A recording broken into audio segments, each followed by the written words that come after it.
Assalamualaikum warahmatullahi wabarakatuh. Perkenalkan, nama saya Anila Sari dengan nomor NIM 22050101061. Saya dari kelas KM 103 dari Prodi Komunikasi, mata kuliah Pengantar Komunikasi Digital dengan dosen pengampu Ibu Rosana.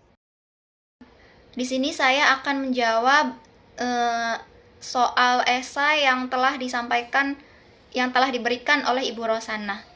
Nomor 1 yaitu jawablah pengertian komunikasi dan berikan contohnya.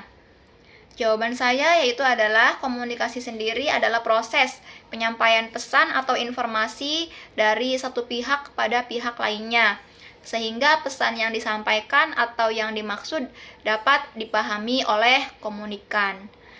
Komunikasi sendiri dapat dilakukan secara lisan atau nonverbal. Menurut para ahli, komunikasi juga dapat diartikan sebagai proses yang memungkinkan seseorang untuk menyampaikan rangsangan atau lambang-lambang verbal untuk mengubah perilaku orang lain. Kemudian nomor 2 yaitu pesan komunikasi dapat dikategorikan dalam pesan verbal dan nonverbal. Jelaskan pengertian pesan nonverbal dan berikan contohnya. Di sini saya akan memberikan pengertian dari pesan nonverbal. Pesan nonverbal adalah komunikasi yang meningkatkan komunikasi yang tidak menggunakan kata-kata, seperti menggunakan bahasa tubuh, mimik wajah, dan gerakan tangan dalam bahkan intonasi atau kecepatan bicara. Kemudian apa sih fungsi pesan nonverbal dalam komunikasi? Fungsi peran nonverbal itu dalam komunikasi yaitu adalah untuk meningkatkan keefektifan berkomunikasi serta mempermudah komunikator dalam mengirimkan pesan dan memudahkan komunikan saat menerima pesan. Dilanjutkan kembali yaitu bagaimana pesan nonverbal berpengaruh dalam proses pembelajaran jarak jauh. Dalam mengelola pembelajaran jarak jauh atau sekolah online, pengaruh pesan nonverbal juga dapat membantu proses berjalannya pembelajaran, yaitu komunikan dapat melihat mimik wajah komunikator saat Zoom atau video conference, misalnya ekspresi komunikator saat menyampaikan materi, bahkan dari informasi, nada suara, sampai pada tulisan atau ketikan. Pesan yang disampaikan kepada komunikan. Komunikasi nonverbal berperan penting dalam proses pengajaran jarak jauh atau sekolah online. Untuk penerapan pembelajaran yang efektif dengan berjalannya pembelajaran jarak jauh pesan nonverbal ini biasanya dapat melakukan cara sebagai berikut, yaitu dengan menggunakan kontak mata. Dosen harus dengan menggunakan kontak mata yang baik dengan mahasiswa, contohnya saat berbicara atau saat mahasiswa berbicara. Kontak mata juga dapat menunjukkan bahwa dosen itu benar-benar mendengarkan dan memperhatikan apa yang disampaikan oleh mahasiswa. Kemudian ada yang menggunakan ekspresi wajah yang ceria dapat menciptakan suasana yang menyenangkan dan memotivasi mahasiswa dalam pembelajaran. Kemudian menggunakan gerakan tangan yang tepat, dosen juga dapat menggunakan gerakan tangan yang tepat untuk membantu penjelasan konsep atau menggambarkan sesuatu. Gerakan tangan juga dapat menarik perhatian mahasiswa dan membantu mereka memahami pesan yang disampaikan oleh komunikatornya atau dosennya. Dan ada yang menggunakan bahasa tubuh yang tepat, juga terbuka dengan percaya diri, seperti sikap tubuh yang tegak dan terbuka dapat menunjukkan percaya diri dan kemampuan sebagai dosen. Hal ini akan memberikan pengaruh positif pada mahasiswa yang ingin meningkatkan efektivitas aktivitas komunikasi. Membaca bahasa tubuh mahasiswa, dosen juga harus mampu membaca bahasa tubuh mahasiswa untuk mengetahui apakah siswa memahami atau mengalami kesulitan dalam pembelajaran. Melalui bahasa tubuh juga mahasiswa dapat memahami dan mengalami kesulitan dalam pembelajaran. Melalui bahasa tubuh, mahasiswa dosen dapat mengambil tindakan yang tepat untuk membantu mahasiswa dalam memahami materi. Berdasarkan apa yang telah saya pelajari, menurut saya apa yang dimaksud dengan komunikasi yang baik dan efektif itu adalah komunikasi dalam kehidupan sehari-hari sangatlah penting.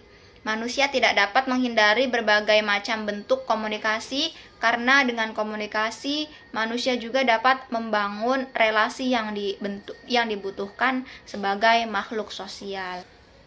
Komunikasi adalah proses penyampaian pesan dari seseorang ke orang lain dengan tujuan tertentu. Komunikasi yang efektif juga berguna untuk mencegah atau mengatasi masalah. Jika bisa membangun komunikasi dengan baik, maka lawan bicara bisa mengerti apa maksud pernyataan yang disampaikan, sehingga tidak mudah menimbulkan adanya masalah atau konflik. Komunikasi yang efektif terjadi apabila pesan yang diberitahukan komunikator itu dapat diterima dengan baik atau sama oleh komunikan, sehingga tidak terjadi salah persepsi. Berkomunikasi efektif berarti bahwa komunikator dan komunikan sama-sama memiliki pengertian yang sama tentang suatu pesan. Komunikasi yang baik harus mampu menyampaikan inti pembicaraan secara lugas dan efektif.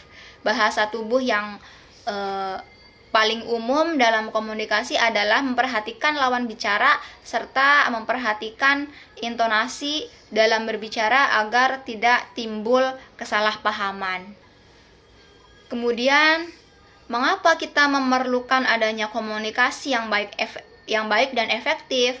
Dalam berkomunikasi terkadang kita ini bicaranya tidak terstruktur, melompat-lompat sehingga membingungkan lawan bicara kita. Bayangkan jika Anda berbicara dengan cara seperti itu kepada atasan Anda, kepada orang yang Anda anggap penting, tentu sangat disayangkan sekali apabila jika Anda seorang profesional. Kemudian ada berikut penjelasan kapan dan mengapa kita harus tahu tentang runtutan komunikasi yang baik dan efektif.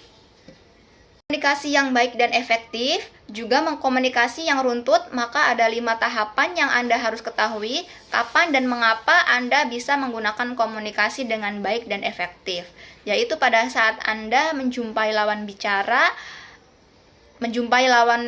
Anda, dan mengapa kita harus tahu komunikasi itu harus melewati 5 tahapan ini, seperti apa yang dimaksud, konteks apa yang kita tuju, isu-isu apa yang kita bicarakan, argumentasi, pendapat apa yang kita punya itu. Kemudian ada penutupnya itu ya, penutupnya dengan senyum atau dengan kata-kata yang baik ya. Itu juga bisa merespon agar komunikan tetap baik sama kita, tetap memiliki respon kepada kita. Untuk menciptakan komunikasi yang baik dan efektif, tantangan terbesarnya dalam menciptakan komunikasi yang baik dan efektif adalah hambatan-hambatan yang mungkin terjadi selama proses komunikasi. Nah, berikut jawaban saya, yaitu ada 7 faktor yang dapat menjadi hambatan atau tantangan besar demi tercapainya suatu komunikasi yang baik dan efektif, yaitu adanya hambatan fisik, hambatan semantik, hambatan psikologis, hambatan organisasi, hambatan teknologi, lingkungan, dan hambatan waktu. Demikian jawaban dari ujian tengah semester saya dalam mata kuliah pengantar komunikasi digital. Semoga jawabannya bisa dipahami dan memenuhi apa yang telah ditanyakan.